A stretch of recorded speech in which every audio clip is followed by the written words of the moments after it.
हमारे साथ मौजूद हैं भाजपा के पूर्णिया जिला मंत्री श्रीमती नूतन गुप्ता जी और इनसे हम कई राजनीतिक सवाल करेंगे।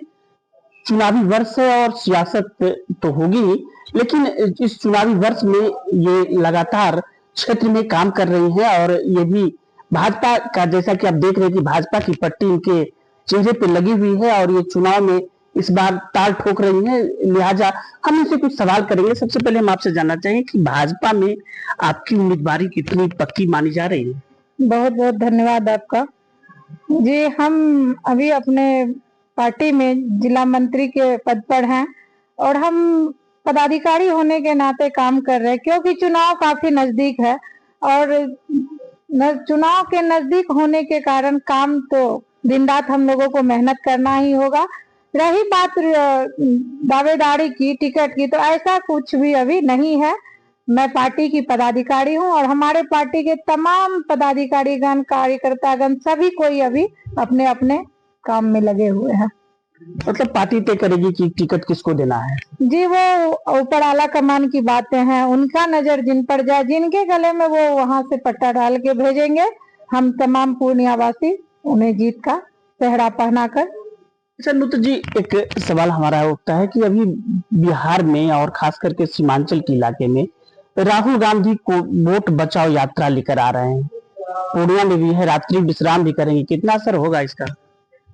जी, सबसे पहली बात तो वोट बचाओ, मतलब समझ में नहीं आ रहा कि ये यात्रा वोट बचाओ होता क्या है।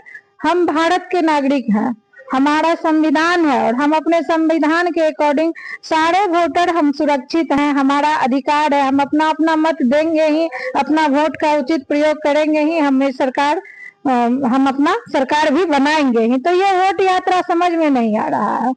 क्या मतलब चुनाव से पहले ही हार की बात स्वीकार लिए हैं, इसीलिए इस तरह की यात्रा की जरूरत पड़ गई?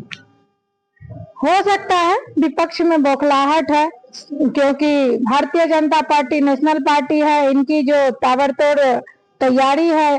देखिए, हमारे भारतीय जनता पार्टी में कभी भी काम को रोका नहीं जाता है। ये नहीं है कि चुनावी मौसम आया तो वोट बचाओ यात्रा निकाल दिया। हमारे पार्टी में नित्य दिन काम होता है और वो काम हमेशा पार्टी के जीत के लिए ही होता है।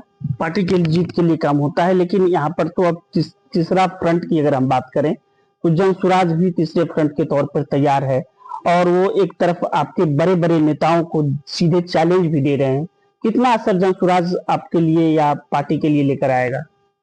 देखिए, वो सब जो है एक तरह से कहिए तो बरसाती मेढक होता है ना, वो है। बिहार में जो है, बिहार की जनता शिक्षित है, बिहार को ज्ञान की भूमि कहा जाता है। गौतम बुद्ध हमारे बिहार के थे। यहाँ की जनता पारदर्शी नजर रखती है, आर पार देखने का क्षमता है उन्हें। यहाँ जो है सिर्फ और सिर्फ एनडीए की सरकार बनेगी 2025, फिर से नीतीश, यही तय है, यही तय रहेगा। अच्छा, एक चीज और महत्वपूर्ण है कि पूर्णिया की अगर हम बात करें तो कई ऐसे काम हैं जो एनडीए के शासनकाल में हुआ है, जिसकी प्रतीक्षा लंबे समय से पूर्णिया की जनता को थी। क्या लगता है उसका असर भी चुनाव पर पड़ेगा? जी बिल्कुल, क्यों नहीं। हम शिक्षित हैं, हम महिलाओं के पैरों में जो बरसों से बेड़ियां जकड़ी हुई थी, उन्हें उखाड़ फेंकने का काम एनडीए सरकार ने किया। माननीय मुख्यमंत्री नीतीश कुमार जी हम महिलाओं को जितने मजबूती दिए, हमारे हाथों में जितनी ताकत दी, ये ताकत वो ताकत नहीं है कि किसी पर प्रहार हो, ये शिक्षा की ताकत है, ये कलम का ताकत है, जो लिखना जानते हैं। और हम लोग अपने बिहार के भविष्य को सुनहरे अक्षर में लिखेंगे। आधी आबादी तैयार है हमारी। बिल्कुल। तो ये लगता है कि अभी अगर पूर्णिया की बात एक बार फिर से करें तो एयरपोर्ट का मसला हो या फिर वंदे भारत ट्रेन पूर्णिया में देने की बात हो, खुद प्रधानमंत्री जी ही यहाँ पर आएंगे। अब शिक्षा, स्वास्थ्य, इन तमाम विषय पर राजनीति होगी आने वाले दिनों में। अपराध पर भी राजनीति होगी। कितना आपको लगता है कि ये सब मुद्दा विपक्ष छोड़ के वोट अधिकार की बात कर रहा है, तो मूल विषय से भटक रहा है क्या? सबसे पहले तो विपक्ष को हमारे आदरणीय प्रधानमंत्री जी का आभार व्यक्त करना चाहिए, जो आज बिहार यात्रा पर आ रहे हैं। उनको अपने समय को याद करना चाहिए, जब नाव लेके चलते थे, सड़कों पर घुटना भर खड्डा में उन्हें चलना पड़ता था।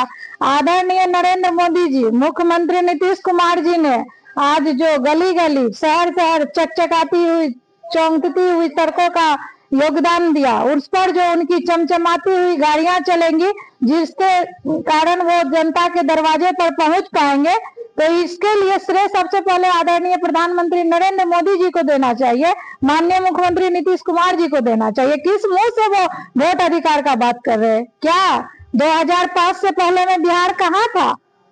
कहाँ थी बेटियां? कहाँ था शिक्षा का दीप? आज आप बिहार के हर घर में जाइए, हर जगह शिक्षा का दीप जगमगा रहा है। पहले पिता को बेटी के शिक्षा का चिंता कम था, बचत का चिंता ज्यादा था कि मैं 2 रुपये बचत करूं तो बेटी का ब्याह करूंगा। लेकिन जमाना अब बदल चुका है, अब हर माँ बाप का सोच बदल चुका है, हर अभिभावक बदल चुके हैं, और इसके लिए आदरणीय मुख्यमंत्री जी को बहुत बहुत धन्यवाद है कि वो हमारी बेटियों के सपनों को पंख लगाने में तिनका भर भी कसर नहीं छोड़े। तो ये थी भाजपा नेत्री नूतन गुप्ता जी, जिनका सीधे तौर पर ये कहना है